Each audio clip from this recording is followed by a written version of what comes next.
Quando tiver alguma coisa em um paciente mais jovem, fica de olho. Por quê? Porque lesões ósseas são mais comuns em pacientes mais velhos. E aí, quando você tem uma lesão dessa em um paciente mais jovem, normalmente, pessoal, ele vai ter um agressivo no meio, tá? Ele vai ter um comportamento mais agressivo. Por quê? Porque o paciente mais jovem, as células estão em constante proliferação, todo o tempo proliferando. E quando isso acontece, o comportamento da lesão tende a ser mais agressiva. Então, o fibroma ossificante juvenil é bem parecido com esse que eu mostrei, tá certo? Porém, o que é que diferencia eles? A idade do paciente, o sítio de envolvimento, o comportamento clínico. E aí eu tenho dois padrões. Aqui, pessoal, é um padrão mais histopatológico, tá? Só que eu vou tentar trazer um pouco do clínico e do histopatológico. É chamado de trabecular, é pela distribuição das células dele, tá? E pissamomatoide. Esse nome é terrível para decorar. Então, o que é que eu digo assim? Quando falar de fibroma ossificante, lembre pelo menos do trabecular. Porque se aparecer outro nome, vai ser essa variante pissamomatoide, tá bom? Que danado é isso, Rafael? O que é que vai mudar? Um pouquinho o tempo que ele aparece. O padrão trabecular, ele vai aparecer numa média de 11 anos de idade, ou seja, é um paciente bem jovem. Já o padrão pissamomatoide, ele vai acontecer lá por volta dos 22 anos, ou seja, o paciente um pouco mais velho, tá? Ambos ocorrem em ossos gnáticos, sem estresse. Eles vão surgir principalmente em crianças, adolescentes e adultos jovens, até 22 anos. Eles crescem rápido, pessoal. Lembra lá, paciente jovem, comportamento agressivo. São bem circunscritos. Eu tenho falta de continuidade com o osso adjacente, então enuclear não é uma boa ideia nesses casos. Ele envolve principalmente seios paranasais, e aqui fica chato, pessoal. Órbita, complexo frontoetimoidal, sendo a mandíbula um sítio incomum. Lembra que o fibroma ossificante, esse que eu acabei de mostrar, ele aparece na mandíbula, nos ossos gnáticos? Aqui ele é mais superior e em localizações de mais difícil, que são mais difíceis de operar, tá bom? Eu tenho implicações funcionais, estéticas, eu tenho uma rápida expansão, pessoal. O paciente sempre pensa que é uma neoplasia maligna, que é um câncer, e aí bate aquele desespero, tá bom? Ó, então, quando é raro de acontecer na mandíbula, porém, quando acontece, ele cresce rapidamente e causa esse dano estético bem evidente, tá? Clinicamente, eu vou ver bem parecido, ó, lesões radiolustas, circunscritas, com radiopacidades centrais, opacificação em vidro despolido, ou seja, não vai mudar muita coisa. O que muda é o comportamento clínico da lesão e a idade em que ele aparece, tá? Não esqueçam disso, pessoal. Comportamento clínico e idade onde ele aparece. Ó a reabsorção dos dentes envolvidos, ó. Olha como é que fica a situação. Veja que eu não consigo ver perfeitamente onde termina. Ele não é bem circunscrito, ele não tem aquela bolinha lá, como eu mostrei do fibroma ossificante, que era fácil de diferenciar. Então, para tratar isso aqui, é bem mais complicado. Olha aqui, pessoal. No meio da face do paciente, imagina o distúrbio funcional, o desarranjo estético que uma lesão dessa vai causar. Aqui também, ó, no seio maxilar. E aí eu pergunto, pessoal, se eu tenho que enuclear, se eu tenho que ressecar, aqui eu teria que ressecar o terço médio da face. Eu tinha que fazer uma hemimaxilectomia, tá? E a bolinha do olho, e o olho, como diz o Matutá, a bola do olho, fica presa aonde, pessoal? Ela vai ter aqui um déficit, ela vai acabar descendo. Então, é uma série de broncas que eu tenho por conta da localização da lesão. 1000 vezes, pessoal, uma lesão na mandíbula do que na maxila, tá? Porque por mais que ela seja radical, por mais que ela seja agressiva, você resseca a mandíbula e aí dá para fazer um contorno, dá para fazer um enxerto. A maxila é o cão para você fazer isso, tá bom? Então, lesões pequenas, eu tenho uma excisão completa com curetagem, tá? Lesões de crescimento rápido, pessoal, eu tenho ressecções mais amplas. A recidiva, veja, se eu não tenho ela bem desenhada, se eu não tenho a lesão bem circunscrita, é mais difícil tirar ela por completo. Então, pessoal, eu tenho uma recidiva alta, de até 58%, tá? Porém, contudo, todavia, entretanto, não tem relato de transformação maligna, o que pra gente é um alívio, tá bom? Então, ó, tratamento, planejamento aqui com placa de reconstrução, olha o tamanho dessa ressecção, pessoal. Ah, professor, por que não aproveita para fazer logo o enxerto no mesmo momento? É o ideal, tá? Porém, nem sempre, pessoal, a gente tem cirurgiões vasculares, cirurgiões plásticos no momento da realização da cirurgia e com disponibilidade para entrar numa cirurgia que nem essa. Dificilmente vocês vão ver uma cirurgia particular de uma lesão como essa, por exemplo. Quase sempre está relacionado no SUS. Porque até o tratamento particular dela é complicado, tá bom? Então, ó, paciente com a lesão grande, depois que é feita a ressecção, paciente no pós-operatório, tá bom? Ó, a dimensão que essa lesão pode chegar, pessoal. Ó, gigante, tá? Gigantesco, gigantesco mesmo. Prototipagem é muito utilizado hoje com as impressoras 3D, pessoal. Isso aqui a gente ficava dobrando essa placa, ela vinha reta, ela vinha em formato de L. Aí a gente ficava dobrando isso na hora da cirurgia, com o paciente todo aberto, 1h30, 2 horas para dobrar uma placa dessa. Hoje a gente tem prototipagem, a placa já é desenhada no formato da mandíbula do paciente, no formato da ressecção que a gente vai fazer, e se ganha muito tempo com isso, tá? Se não puder ser feito o enxerto no mesmo momento, no segundo momento ele vai ser feito, tá bom? Alguma dúvida sobre isso, galera? Ô, professor, Oi, o enxerto que você fala é em relação, por exemplo, volta a imagem, por gentileza. volto. Essa aqui, É, não, aquela maior, né? essa Essa aqui. aqui serve, a letra D. Pronto, Pronto, tá vendo a letra D? certo. E na parte da mandíbula foi retirada boa parte, onde Uhum. fica os dentes. Aí você fala de enxerto para meio que simular a mandíbula nesse momento, para já botar os dentes, é? É assim, você coloca o enxerto, a gente tem alguns locais de preferência. Ou enxerto do quadril, ou enxerto de fíbula. A gente dá preferência à fíbula, porque dá para fazer microvascularização, ou seja, um pedaço de osso bem grande assim, eu tenho como colocar lá no local e ele vai ficar vascularizado. Se ele vasculariza, ele vai ser um componente normal do tecido ósseo. E aí o que é que acontece? A gente pode, inclusive, fazer implantes nessa região para restabelecer, tá certo? O que é que tem hoje de mais moderno? Não sei se vocês seguem aquela página lá do Philip Jaeger, sei lá como é que chama, do Maxilofacial Tips, né? Muito interessante a cirurgia que eles realizaram, porque hoje a gente tem a oportunidade de ter próteses que já vêm com os componentes do implante.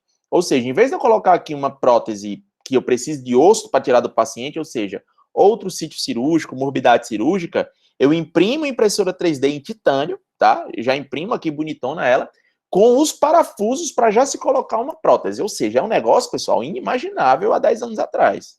A gente ganha aí uma vida para a reabilitação desses pacientes. Mas a proposta é essa. Se for osso, ele vai passar por um processo de reabsorção, você pode perder o enxerto. Se for uma grande placa, pessoal, excelente.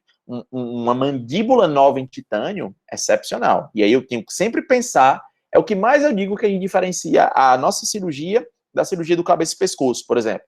Cabeça e pescoço, ele trata câncer. Qual é a ideia dele? É arrancar. Arrancar, meu amigo, arrancar e não quer conversa, porque ele não pode ter uma oportunidade de uma recidiva, porque é câncer. A gente arranca, faz ressecção, mas a gente sempre pensa na reabilitação funcional do nosso paciente. Beleza? Respondido? Tranquilo, professor, obrigado. Vamos embora. Osteoma. O osteoma, pessoal, ele é muito importante. Não pelo osteoma por si só, tá? Porque vai ser raro vocês encontrarem osteoma, mas por uma síndrome bem importante que o osteoma, ele pode estar associado, tá certo? O osteoma, pessoal, é uma neoplasia benigna, tá? Então, eu tenho ali uma proliferação de células totalmente benigna, compostas de osso maduro, compacto ou esponjoso. Mais compacto, tá? Eu vou ver essa imagem bem radiopaca. Ele é essencialmente restrito ao esqueleto crânio-facial. Isso é muito importante para a gente, pessoal. Ajuda muito no diagnóstico. Eu tenho um aumento de volume, tá? Com superfície do osso, então ele é céssio. E aí, pessoal, eu tenho duas variantes principais, que é a periosteal e a periférica. Acabou de perguntar aí, periférico. Então, periférico é quando é expandido mais para o tecido mole, tá bom? Eu tenho também o osteoma mesofítico, mas vou falar dele para vocês. Quando é osso medular, pessoal, eu tenho duas variantes, endosteal e osteoma central. Não precisa ficar tão noiado com essas variantes clínicas. Isso são manifestações clínicas diferentes do osteoma. Mas, de maneira geral, ele é muito parecido, tá bom? Detectado em adultos jovens, são lesões solitárias e assintomáticas. Quem tiver mais curiosidade sobre essas divisões, pessoal, no Neville, ele dá imagens sobre isso, tá? Mas é como eu falei, é algo bem mais específico, bem mais direcionado para outro tipo de estudo, tá bom? Detectado em adultos jovens, são lesões solitárias e normalmente assintomáticas, tá? Apesar de causar um defeito estético, às vezes considerável, elas são assintomáticas. Predileção pelo corpo da mandíbula e pelos côndilos. Então, se acontece no côndilo, de repente, ele pode atrapalhar a minha função mastigatória. As lesões mandibulares são mais comuns na face lingual, próximo ao premolares e molares, apesar disso poder variar muito, tá? Eles podem variar de pequenos tamanhos a grandes proporções. Então, eu tenho aqui, ó, um colega osteoma, um aumento de volume bem significativo na nossa mandíbula. Aqui, pessoal, vai ficar muito difícil diferenciar o osteoma de um fibroma ossificante, por exemplo, que eu acabei de mostrar, de lesões parecidas. Agora, aqui na testa, né, eu não mostrei nenhuma lesão com essa característica. Não sei se vocês já viram alguns pacientes que passam por algumas caracterizações, e aí eles botam umas esferas metálicas debaixo da pele para ficar com esse aumento de volume, lembra muito isso, ó. Mas, por exemplo, se eu colocar aqui na radiografia, é difícil diferenciar do fibroma ossificante. Apesar que, como se trata de um osso compacto, ele ser mais bem destacável. Ou seja, aqui eu consigo ver perfeitamente onde começa, onde termina. Então, isso possibilita o quê? Uma enucleação, por exemplo. Ó, outro osteoma aqui. Olha outro osteoma aqui no côndilo. E aí, como eu disse, quando ele vai acontecer no côndilo, provavelmente ele vai causar algum tipo de desarranjo na nossa função mastigatória, tá? O tratamento, pessoal, dele é relativamente simples, é uma excisão cirúrgica, tá? Os grandes osteomas que causam defeito estético. Os pequenos, pessoal, os que são bem pequenos, os que são endosteais, os que são assintomáticos, às vezes eu posso até deixar lá. Não precisa de tratamento, não, tá?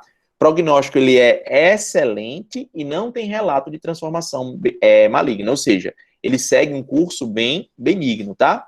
Então, tem um osteoma aqui, ó, faz o acesso cirúrgico, ó o osteoma aqui, bonitão.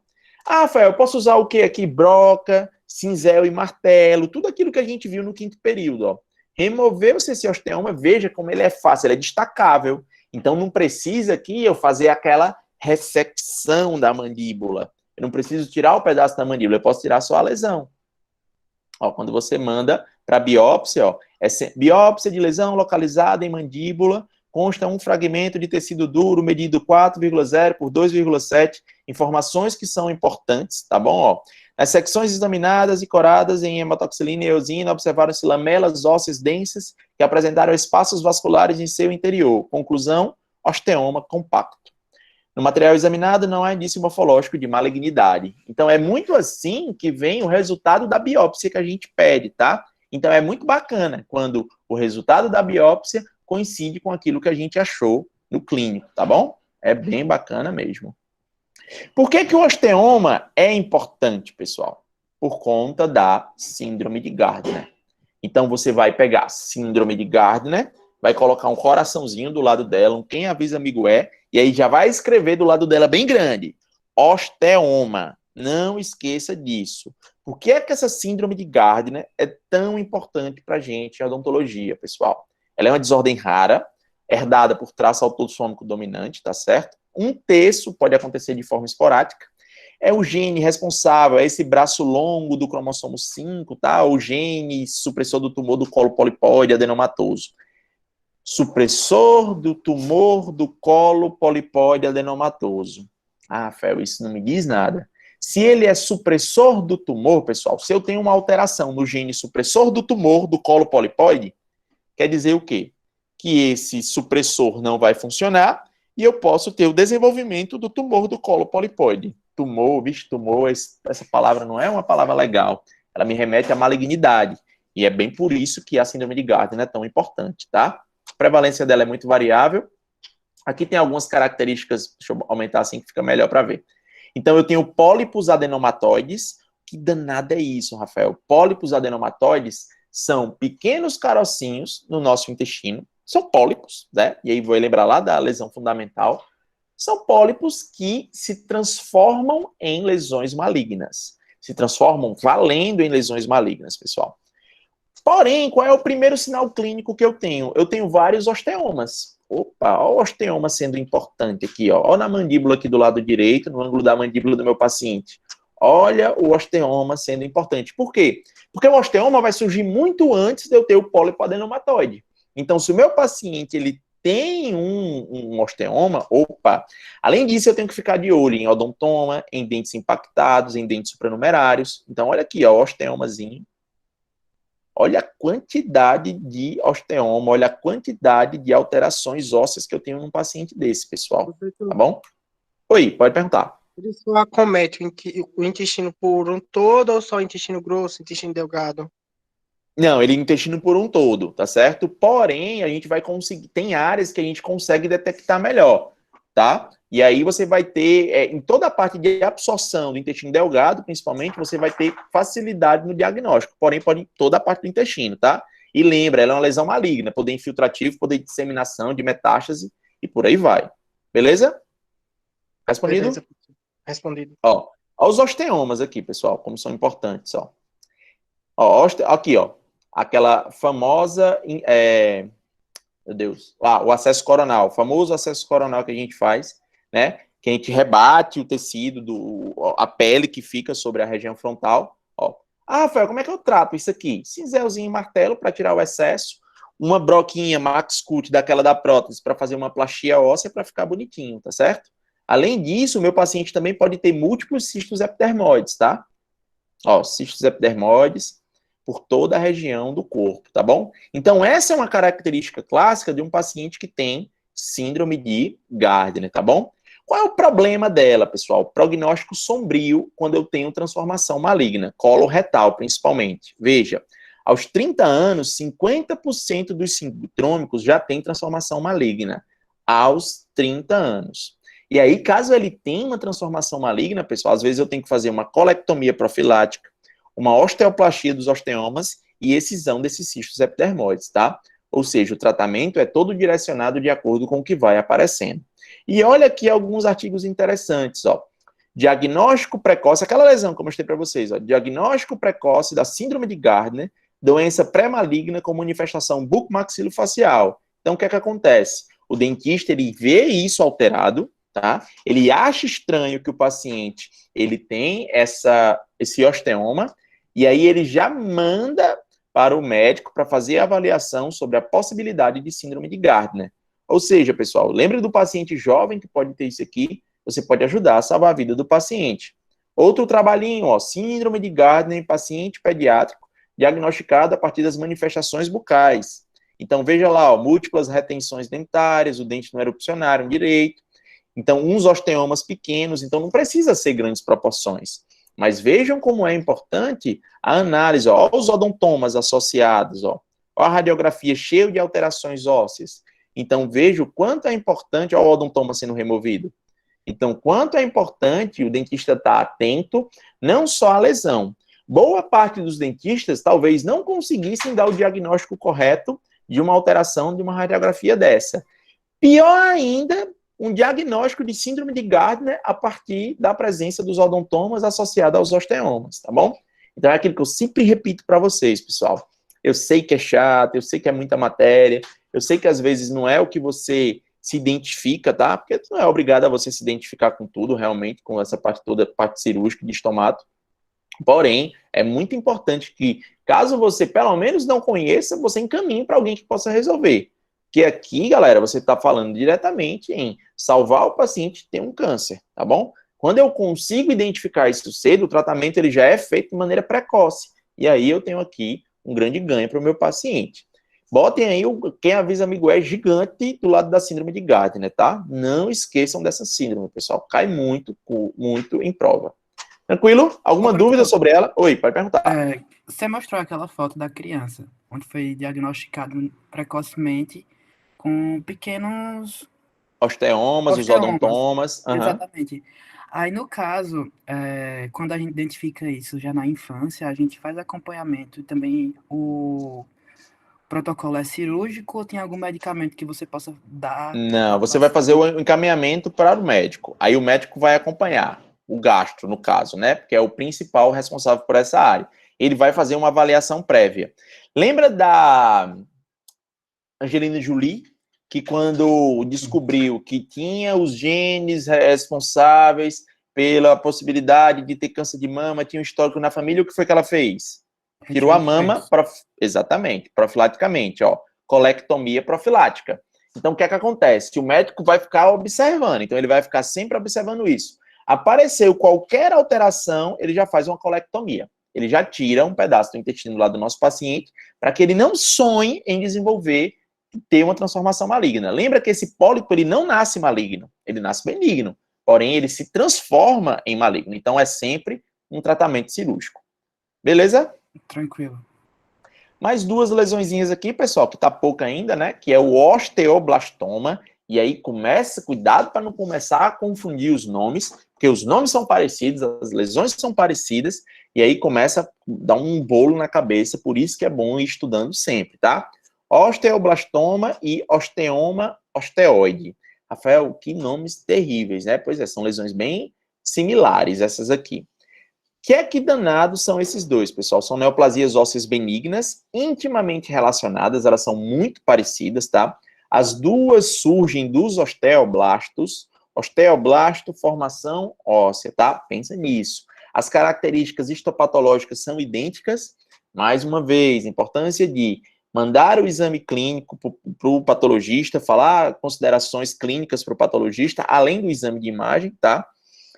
Elas liberam prostaglandinas, pessoal, que são mediadores inflamatórios, então, liberadores inflamatórios causam dor, e o que é que vai diferenciar tanto elas? O osteoma osteoide, normalmente é menor do que 2 centímetros, e o osteoblastoma, maior do que 2 centímetros, né? Uma baita sacanagem, porque não é sempre que você tá com a régua para medir ali, para diferenciar, e as características histopatológicas, porque assim, professor, então quer dizer, se for 2,01 já é osteoblastoma?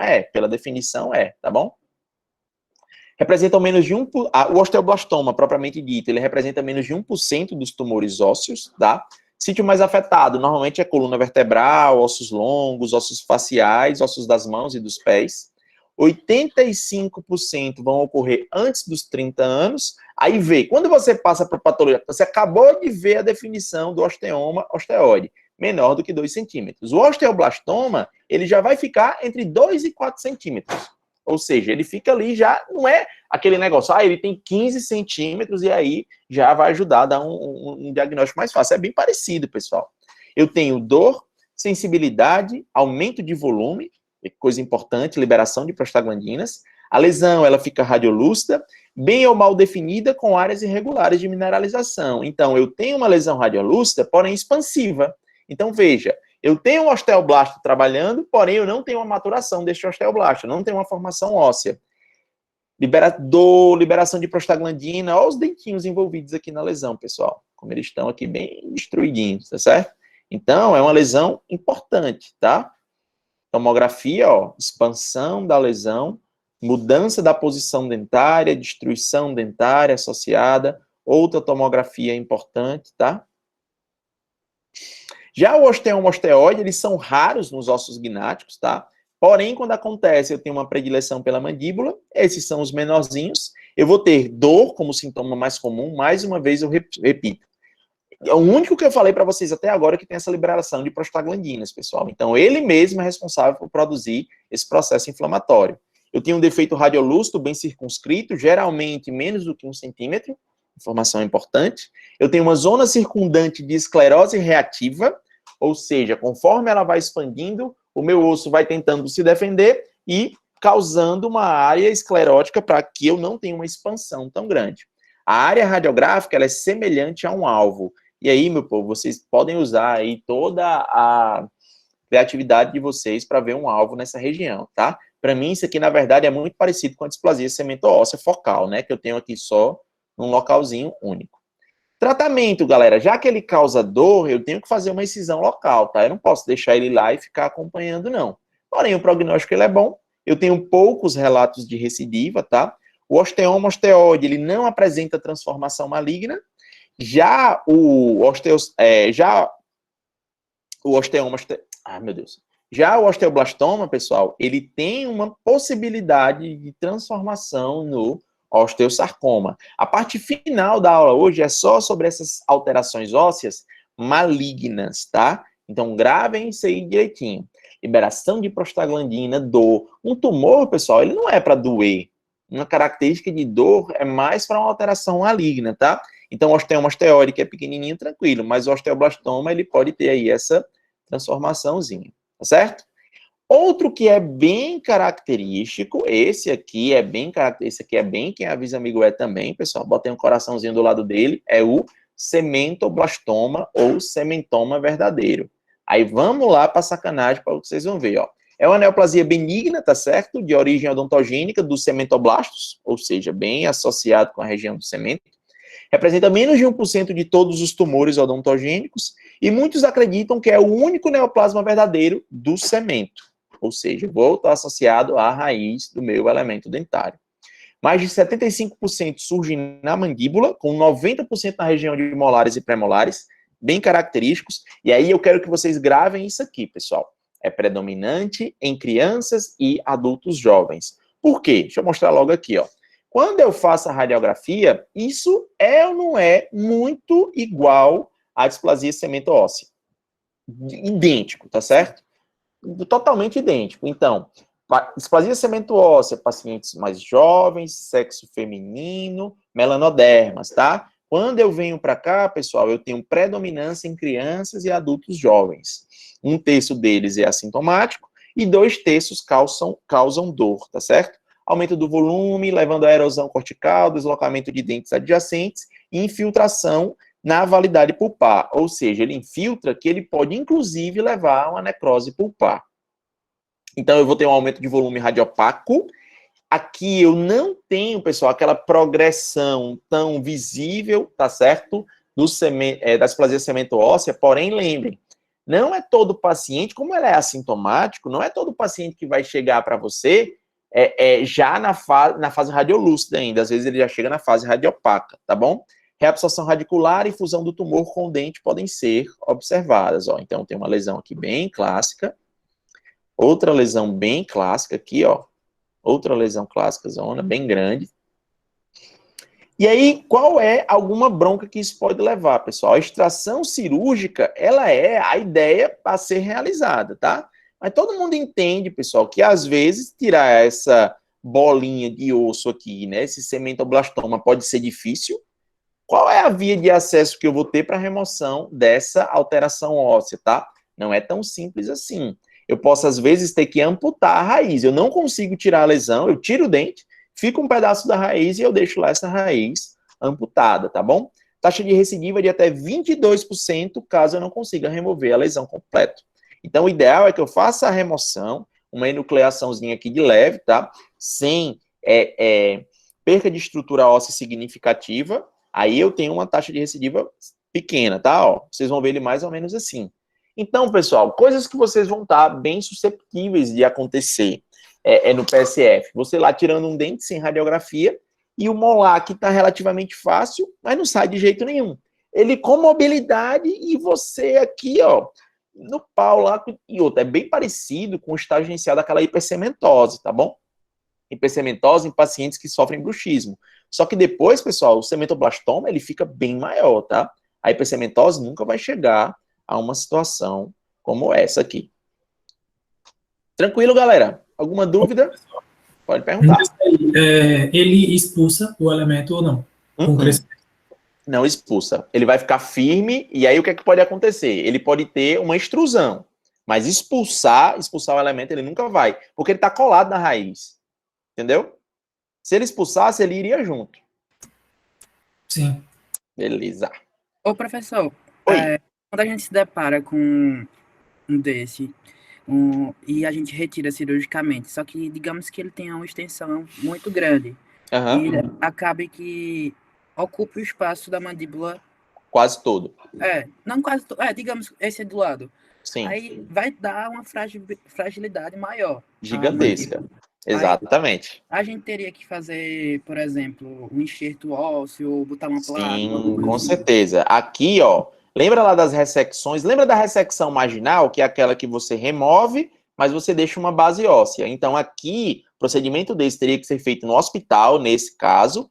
No procedimento, você botava uma placa, acabei de remover, encho de osso aqui nesse buraco, tá bom?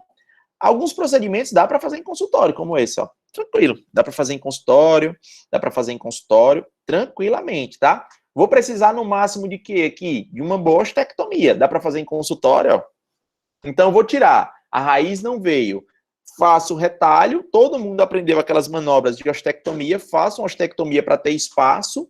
Ah, Rafael, eu posso partir a lesão ao meio? Veja, isso aqui não é um dente, tá? Então você tenta tirar ela por inteiro. Mas de repente é uma alternativa para você conseguir nuclear. Então, o seu tratamento, se ele vai ser ambulatorial, se ele vai ser hospitalar, né, através de uma cirurgia eletiva, tem que ser definido junto com o seu paciente e junto com a sua capacidade de resolução dos problemas, tá bom? Mas é basicamente isso aqui que vai acontecer. Beleza? Respondido? Beleza, professor. Vamos pro próximo, galera, o condroma, tá? Condroma, ele é um tumor benigno composto de cartilagem e alina madura. Então, lembra, condroma, cartilagem. É um dos tumores ósseos mais comuns. Então, tem uma lesão óssea, fiz ali a incisão direitinho e acho, pessoal, cartilagem na lesão. Poxa, que estranho. Então, ele é raro nos ossos gnáticos, tá? Não é comum você encontrar em osso gnático áreas de cartilagem. Muitos são diagnosticados no passado, eram neoplasias malignas em fase inicial. Isso é uma informação importante. Então, muitos condromas eram, na verdade, lesões de osteosarcoma, por exemplo, numa fase inicial, que se confundiam, ou condrosarcoma, tá? Que eu vou mostrar para vocês também. Surge na terceira e quarta década de vida, nos ossos gnáticos é mais comum nos côndilos e na região anterior da maxila. No côndilo é até relativamente explicado, né, pessoal? Lembra que eu tenho o disco articular, então eu tenho ali uma área propícia para o desenvolvimento. Na maxila já não é tão comum, então é realmente uma alteração bem significativa. Eu tenho tumores indolores de crescimento bem lento, tá? Radiolucências com áreas centrais de radiopacidade e pode estar associado a duas síndromes principais, a doença de Ollier e a síndrome de Maffucci, tá? Depois deem uma olhada nessas lesões que são bem importantes. Eu deixei até umas dicas aqui para vocês, ó. Quando vocês estiverem estudando pelos slides, ó, daqui, por exemplo, doença de Ollier, ele vai ter um envolvimento múltiplo disseminado, síndrome de Maffucci, condromatose esquelética, angiomas de tecido mole, enfim, dê uma olhada nessas lesões. Como eu já falei para vocês, lá no 9º e 10º período, a gente tem uma aula só de síndromes, e aí eu vou falar bem sobre essas pequenas alterações que às vezes acontecem nos pacientes sindrômicos, tá? Então eu tenho aqui, pessoal, ó, faço uma panorâmica normal, meu paciente com uma mudançazinha do queixo, da posição do queixo, e você, poxa, que danada é isso? Quando você vai olhar, ó, essa área radiopaca, meio esquisita, tá? Então, quando eu olho, galera, aqui na tomografia, por exemplo, é muito difícil de eu diferenciar numa radiografia dessa de um osteoma daquele que eu mostrei, que também pode acontecer numa região de mandíbula. Então, o que vai diferenciar é quando eu fizer a biópsia excisional, né? E aí eu vou ter aquele componente de cartilagem lá na lesão. Então, ó, desvio de mandíbula, aumento de volume. Tratamento, pessoal. Todo condroma em osso gnático, lembra lá do que eu falei, muitos deles eram lesões malignas em fase inicial. Então, ele pode ser um osteosarcoma em fase inicial, ou seja, ele pode ser um osteosarcoma em potencial. Então, nunca pensar em manter essa lesão aí e ficar acompanhando, tá? Se ele tem uma possibilidade de transformação maligna, ele tem que ser removido, tá bom? Fibroma condromixoide, esse é bem mais raro, tá? Vou passar até mais rápido por ele, tá? Aqui, mais que vocês tenham conhecimento da existência desse cidadão. É uma neoplasia benigna também de cartilagem, é rara, mas como ela é rara, é localizado mais comumente nas regiões de metáfase de ossos longos, tá? Ela é muito rara de acontecer. Quando acontece, é nos ossos longos, ou seja, para acontecer em osso gnático, pessoal, é o raro do raro do raro do raro, tá bom? Idade média 28 anos, não tem predileção, aumento de volume, ó, 65%, tem dor em 22%, a lesão ela é radiolúcida, bem circunscritas com margens escleróticas. Então, para você dar um diagnóstico desse, pessoal, é muito, muito, muito raro, tá? Fibroma condromixoide, ó, lesão bem rara de aparecimento, comportamento clínico bem esquisito. Então, é mais comum aqui, como eu falei, ó, nos ossos longos, tá bom? Então, esse aqui não precisa vocês ficarem morrendo com ele, não. Tratamento é ressecção, recidiva, esse aqui é muito raro de aparecer nas provas, mas existe, tá? Condromatose sinovial ou condrometaplasia. Professor, eu já não lembro nem do primeiro nome que o senhor falou, não sei mais nem o que é doença de Paget, que o senhor comentou. Pois é, pessoal, tem que ficar relembrando, tá? É realmente muita, muita coisa. Que danada é isso, pessoal? É uma artropatia não neoplásica, então é uma doença na articulação, tá certo? Não neoplásica, rara, benigna, eu tenho nódulos cartilaginosos na membrana sinovial. E onde que eu tenho membrana sinovial, pessoal? No côndilo, tá? Na região da ATM. A etiologia é incerta, eu tenho associação com outras condições articulares, então, o meu paciente, ele já tem artropatia não inflamatória, ele já tem alguma doença articular no joelho, no cotovelo, no ombro, então é mais fácil dele ter também na ATM, tá certo? Ó, o envolvimento da ATM, ele é incomum, ou seja, das articulações que é para acontecer, é mais fácil articulações em outros locais, como o ombro, como o joelho, porém, apesar de ser incomum, pode acontecer, tá? Então, ó, eu tenho aqui a condromatose, ela vai alterar muito, vai ter um aspecto muito similar de DTM, o meu paciente vai reclamar de incômodo, tá? Mais rara também, tratamento sinovectomia parcial, eu posso remover uma parte da parte da minha ATM, condilectomia, em caso de grave destruição condilar, isso vai gerar um problema mastigatório muito grande, tá certo? Então, só para ficar atento da existência dessa cidadã mesmo, mas também cai muito pouco em prova, é muito raro de se visualizar, tá bom? Fibroma desmoplásico é outro desses também. Esses últimos, pessoal, aqui são mais raros, tá bom? Então vamos passar por ele mais rápido, ó. Neoplasia fibroblástica benigna, contraparte da fibromatose do tecido mole, do tecido mole. Não sei se vocês lembram da fibromatose, quando eu mostrei para vocês aquela lesão bem grande, que ela cobre a gengiva. Lembra que eu disse, olha, ele tem um comportamento mais agressivo. Mostrei até a cirurgia da gengivoplastia sendo realizada. Radioterapia, às vezes, é utilizado pelo comportamento. Pois é, esse aqui é a contraparte do tecido mole, tá certo? A contraparte óssea da lesão em tecido mole. Então, média de idade de paciente jovem, por ter esse comportamento mais agressivo, tá certo? Mais comum na mandíbula, porém, como eu falei para vocês, bem mais raro esse fibroma desmoplásico. É uma variante que só o patologista vai conseguir acertar esse diagnóstico, tá? Ó, uma lesão bem parecida com todas que eu mostrei, mas por ter esse comportamento mais raro, tá bom? Esse aparecimento mais raro. Curetagem, tem o recidiva, porque ele é agressivo, ó. Posso fazer ressecção, enfim, meu povo. Ó, isso aqui, como era usado mais antigamente, ó. Aquela placa que eu mostrei para vocês, poxa, se eu tiro o côndilo, se eu tirei a estrutura da mandíbula, como é que eu vou sustentar isso? Então, isso aqui era meio que uma prótese antiga da ATM, tá? É claro que isso aqui não tem estabilidade nenhuma, pessoal. Isso não é utilizado mais há muito tempo, tá bom? Tranquilo, pessoal. Então, essas últimas eram, assim, caem bem menos, então não precisa botar quem avisa amigo não precisa botar coraçãozinho, não. Esse aqui, pessoal, precisa, tá? Esse aqui é o primeiro maligno que eu tô mostrando para vocês, que já é maligno, é o osteosarcoma. Quando tem esses nomes, lembrem, tá? Eu vou falar o principal, que é ele, e depois vou mostrar algumas variantes não tão importantes quanto esse que eu vou falar agora, tá? O osteosarcoma é uma lesão maligna de células mesenquimais, tá bom? Que tem a capacidade de produzir um osso imaturo. Então, vamos lá, pessoal, vamos pensar. Se o osso que eu vou produzir é imaturo, ele não tem uma radiopacidade tão grande, tá? Então, lembrem desses detalhes quando vocês forem pensar nas características radiográficas. É o tipo de lesão maligna mais comum de origem óssea. Se é o mais comum, pessoal, é óbvio que é obrigatório que vocês saibam bem dele, tá? Ele tem uma origem medular, que normalmente é mais comum. Ele pode ser justacortical ou extraesquelético, ou seja, eu posso ter até uma variante em tecido mole dele, tá? Mas o mais comum é que ele esteja no osso medular. O osteosarcoma dos ossos gnáticos, maxila e mandíbula, representa de 6 a 8% de todos os osteosarcomas, ou seja, é um número até representativo, tá? É mais frequente na terceira e na quarta década de vida. Pacientes mais velhos, prestem atenção nisso. Eu tenho um aumento de volume e dor. E aí você vai lembrar do osteoblastoma, do osteoma osteoide, prostaglandina, tá? Risco de transformação maligno que ele tinha. Então, dor, pessoal, não é um sinal de coisa benigna. Dor é um sinal de coisa maligna. A não ser que eu tenha ali um processo infeccioso secundário. Ou seja, um aumento de volume que infeccionou e aí causou dor. Mas não é a própria lesão propriamente dita, tá? Eu tenho perda dos dentes. Vou apresentar a obstrução nasal. Apresentei, não, né? Apresenta. Isso aqui é o som do povo. Obstrução nasal. Perda dos dentes. Deixa aqui, depois eu ajeito isso.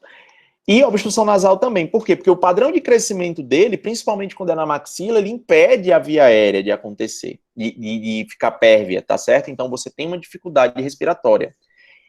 E radiograficamente, que é quando, ó, então quando eu tenho aqui, ó, tem um aumento de volume bem significativo. Ah, professor, parece com o fibrão ossificante que você mostrou. Parece. Mas aí ele vai ter todo um comportamento maligno e agressivo, tá bom? Radiograficamente vai variar de esclerose densa a um misto de lesões radiolúcidas.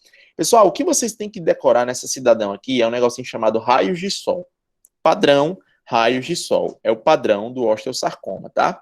Eu demorei muito a visualizar isso, porque para mim isso aqui não é um padrão de raio de sol, né? Isso é um padrão todo radiopaco. Isso aqui para mim não é um padrão de raio de sol, né? Então, veja, uma lesão num paciente jovem, um aumento de volume rápido, um aspecto bem característico de malignidade, até que chegou às tomografias, pessoal. Então, isso para mim é um padrão de raio de sol, né? Parece até aquelas imagens que você coloca do coisa solar, né, do sistema do sol, e aí aqueles raios saindo, enfim. Então aqui eu tenho esse padrão de raios de sol. Não esqueçam desse cidadão aqui, tá, pessoal? Cai muito, muito, muito em prova. Veja, às vezes, pessoal, às vezes, na radiografia oclusal dá para dar uma diferenciada, na periapical também. Porém, é muito raro, pessoal. Na verdade, aqui eu vou ter, ó, olha que difícil dar esse diagnóstico. Você vai ter um espessamento do ligamento periodontal. Por quê? Por conta do padrão infiltrativo da lesão. Então, galera, é muito difícil dar o diagnóstico só por uma periapical. É óbvio, tá? Então, o exame de preferência, o exame melhor para ver isso, claro que vai ser a tomografia, tá? Ó, então, ó, alargamento do ligamento periodontal. Mas, poxa, como é que eu vou imaginar que isso é um osteosarcoma? Como é que eu não vou saber? E, às vezes, a higiene do paciente está prejudicada. Então, como é que eu vou imaginar que isso não é uma doença periodontal em curso, tá? Então, apesar de ser uma característica clássica, é difícil você dar um diagnóstico por ele, tá bom? Tratamento, pessoal, tratamento de câncer, tá? Vai para guerra, quimioterapia pré-operatória, excisão cirúrgica radical, quimioterapia pós-operatória. A taxa de sobrevida é de 4 anos em 80% dos pacientes submetidos a esse protocolo, e o prognóstico é preocupante. Pessoal, algum momento aqui tem radioterapia? Não. Lembra do que eu falei para vocês? Eita, travou? Foi, Bárbara? Acho que a internet dela só, professor. Ah, tá normal, né? Pronto. Mas lembra que eu falei várias vezes para vocês, pessoal? Tratamento de lesão óssea com radioterapia não é um bom negócio, tá? Na verdade, você pode levar a uma piora, você pode levar a um desenvolvimento maligno mais rápido da situação, tá bom? Então, não é sempre. Então, vocês vão ver isso bastante.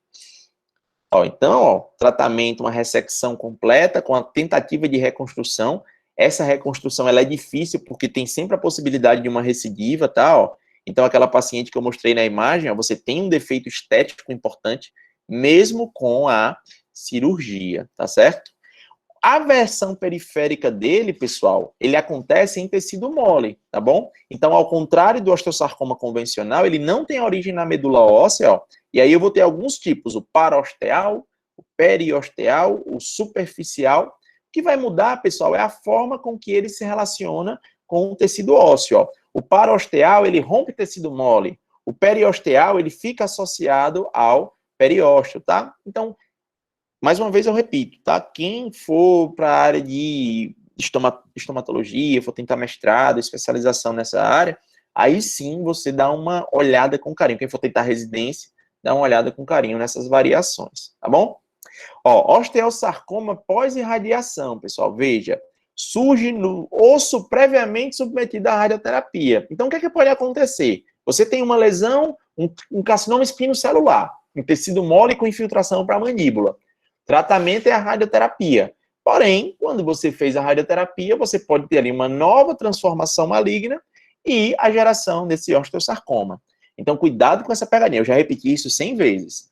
Aí eu vou botar na prova, aí eu vou dizer que o tratamento é radioterapia, e sempre vai ter um cidadão que vai marcar que é, sim, o tratamento é radioterapia. Então, prestem atenção, tá bom? Se esse é o principal, galera, se o osteosarcoma é o principal, eu tenho outros menos comuns. Eu não mostrei o condroma. Se eu tenho um condroma, eu tenho um condrosarcoma, tá bom? E aqui, como eu falei, como eu já passei do principal, também eu vou falar de maneira mais superficial, tá? Esse é um tumor maligno, caracterizado pela formação de cartilagem, do mesmo jeito que o condroma tem tecido cartilaginoso, aqui eu também tenho só com comportamento maligno, tá certo? Mais comum em maxila do que na mandíbula, idade média do diagnóstico 41 anos, lembrem, sempre pacientes de meia idade para pacientes idosos, tá? Eu tenho uma massa ou aumento de volume indolor, que é o sinal mais comum. Tumores de maxila pode causar obstrução nasal, congestão, epistaxe, que é o sangramento nasal, fotofobia, perda de visão. Eu tenho um crescimento ósseo acontecendo, eu tenho os forames sendo diminuídos e eu tenho compressão de estruturas nobres, como o nervo óptico, por exemplo, tá bom? Processo radiolúcido com limites pouco definidos radiograficamente, quantidade variável de focos radiopacos. Na verdade, pessoal, ó, é bem parecido com aquele aspecto que eu mostrei, por exemplo, até do osteosarcoma propriamente dito. Então, o que é que acontece? Eu preciso muito, tá, ter aqui uma resposta do meu patologista quanto a que condição é essa, tá bom? Ó, obstrução nasal, que ele pode acontecer, pessoal. O paciente não respira de jeito nenhum por esse lado do nariz, tá? Tratamento também voltado para câncer, excisão cirúrgica radical. Radioterapia e quimioterapia é até nesses menos efetivas. Mais uma vez eu digo, radioterapia, muito cuidado, tá? Até a própria quimio, que no osteosarcoma é importante aqui, não é tanto, aqui é mais cirúrgica mesmo, porque ele fica mais localizado. Morte por extensão direta do tumor, estruturas vitais. Então, o que é que acontece? Como você, às vezes, não consegue fazer quimio, rádio, e o paciente já está numa situação muito avançada, a lesão ela vai crescendo, crescendo, crescendo, e até que o paciente vai a óbito. A sobrevida, pessoal, em 5 anos é de 87,2%, em 10 anos, 70,6%, tá bom? Então, é uma lesão que pode, sim, levar a óbito. Essa aqui é uma variante de tecido mole, mesenquimal, então depois vocês deem uma olhada também. Nada de importante para a gente que está fazendo o diagnóstico clínico normal. Mas, mais uma vez, eu digo e repito, sempre eu coloco aqui bem completo, né, para quem for fazer essas provas mais complicadas. Oi, pode perguntar. Eu estava dando uma olhadinha sobre essa questão de câncer nos ossos. Aí eu vi no artigo falando sobre o tratamento neles com nitrogênio líquido. Sim, é uma possibilidade. Quer dizer o que foi que tu leu sobre ele? Sobre a questão, o artigo que eu li foi sobre a questão de, em ossos longos, até tiraram um fêmur e colocaram num lugar e depois reimplantaram. Depois de fazer o tratamento com nitrogênio líquido. Aí eu fiquei pensando, na questão cabeça e pescoço pode ser feito, mas também tem a questão da dificuldade, né? Isso, a gente usa cabeça e pescoço. Aí você vai imaginar. Na região de cabeça e pescoço, onde é que é mais fácil você aplicar isso? Na mandíbula ou na maxila? Na mandíbula. Na mandíbula, tanto que a gente só usa na mandíbula. A gente até usa, por exemplo, meu Deus, sempre foge o nome. Tumor odontogênico. Já eu lembro. Mas quando eu vou tratar qualquer tipo de lesão maligna, que eu tenha que fazer uma ressecção, já eu lembro, tá na ponta da língua aqui a lesão. Sim, enfim. Mas toda vida que eu for fazer uma lesão, principalmente de característica tumoral, mais agressiva, eu posso utilizar o nitrogênio líquido para, principalmente, evitar que eu tenha uma recidiva. Então, como é que acontece? Faço uma ressecção, e aí eu uso nitrogênio ainda para matar aquelas células, tá? Que ficaram para que evite que eu tenha uma recidiva. O problema é que eu tenho ali uma proximidade muito grande com o tecido mole. A temperatura dele não é bem fria, aí eu vou causar uma necrose de tecido mole. E aí eu vou ter uma deiscência de sutura muito grande. Então o osso vai ficar exposto, muitas vezes vai ficar exposto, tá certo? Tranquilo, Alexandra? Tranquilo. Ceratocisto odontogênico, lembrei. Que era o tumor odontogênico ceratocisto, que ele era cisto, depois foi tumor, agora ele é cisto de novo. Porque apesar dele ser um cisto, ele tem um comportamento bem agressivo, que até parece uma malignidade. Ele tem um poder de penetração muito grande, tá? De infiltração óssea muito grande. Beleza, galera? Sarcoma de Ewing, ele não é muito importante, mas dentre os, por exemplo, comparado com o condrossarcoma, ele é até um pouquinho mais importante, esse até já caiu mais em prova alguma vez, tá? Neoplasia maligna, composta de células indiferenciadas, 6 a 8% de todos os tumores ósseos malignos primários, então é um número até responsável, é o terceiro neoplasma ósseo mais comum, depois do osteosarcoma e do condrossarcoma, tá? Envolvimento em osso gnático, eu tenho dor associada. Pessoal, o que é que eu preciso saber disso, de lesão maligna? Eu não preciso saber os subtipos tão perfeitamente.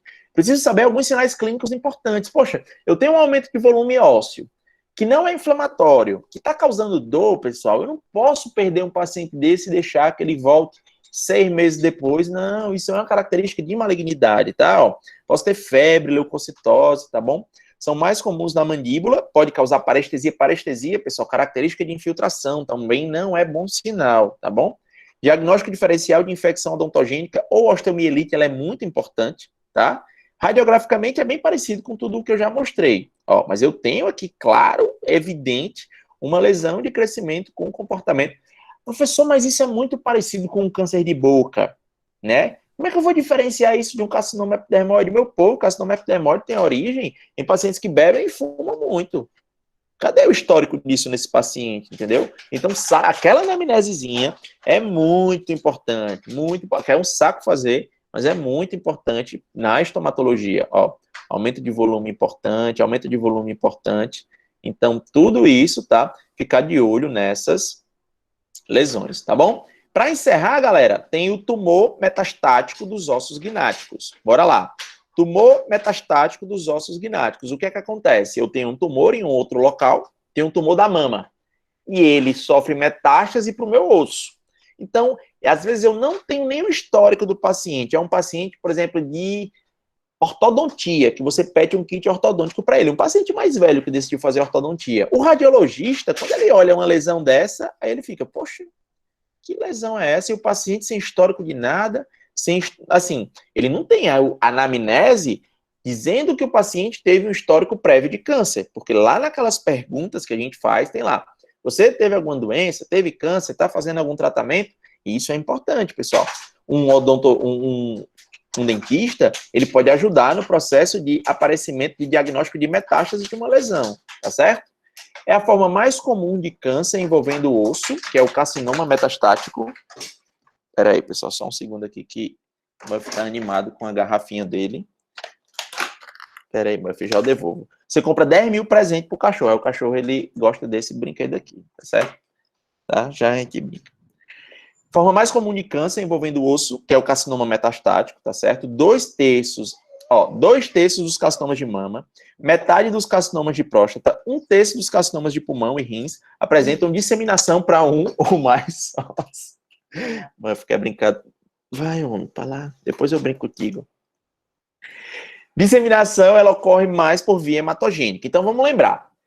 Eu não tenho um tumor primário na mandíbula que sofreu metástase para outro local. Eu tenho um caminho inverso. Quando eu for falar de câncer para vocês, eu vou dizer muito assim, pessoal, o câncer de boca, ele vai se disseminar por via linfática, não por via hematogênica. É o contrário do câncer que se desenvolveu em outro local, como mama, como próstata, e apareceu na minha mandíbula, tá certo? Aí ele vai por via hematogênica, principalmente pelas veias, tá? Eles fazem o caminho inverso. Então, ó, câncer de tireoide pode ter recidiva na maxila, câncer de mama, câncer de próstata. Então, tudo isso pode acontecer, tá bom? Clinicamente, pessoal, ela acontece, maioria das vezes vai acontecer em pacientes idosos, dor, aumento de volume, perda de dentes. Galera, o que é que eu digo sempre? Quando tem metástase, tá ruim. Então, o prognóstico, pessoal, sempre vai ser muito ruim, tá? Então, é fundamental que eu tenha um diagnóstico de um tumor primário. Eu tenho que saber se o meu paciente... O que é que acontece? É raro, mas acontece. Um paciente descobrir que tem uma lesão dessa, por exemplo, e já é uma metástase de um câncer que ele nem sabia que tinha, tá bom? É raro, porém pode acontecer. Os defeitos são muito parecidos, ó. Ruído de traça, que é aquele aspecto da necrose. Eu posso ter o espessamento do ligamento periodontal, tá certo? Isso pode acontecer tranquilamente. Bem parecido com o osteosarcoma que eu mostrei, aquele grau de infiltração óssea que pode acontecer. E aí eu tenho uma situação que nem essa, tá bom? Prognóstico, pessoal, ele é péssimo, ele é muito ruim, é metástase, tá? O foco é isolado de metástase, então eu faço uma excisão ou terapia de radiação. Ah, Rafael, mas você falou que não podia fazer radiação. Veja, lesões de origem óssea não podem fazer a radiação. Eu tenho aqui uma metástase de um tumor de outro canto que foi para os ossos gnáticos, tá? Cuidado nessa pegadinha, pessoal. Cuidado nessa pegadinha, que sempre é feita em prova, tá bom? Sobrevida, pessoal, não é mais do que 1 ano. Então, um paciente que tem uma situação dessa, não é mais do que 1 ano. Tranquilo? Beleza, galera?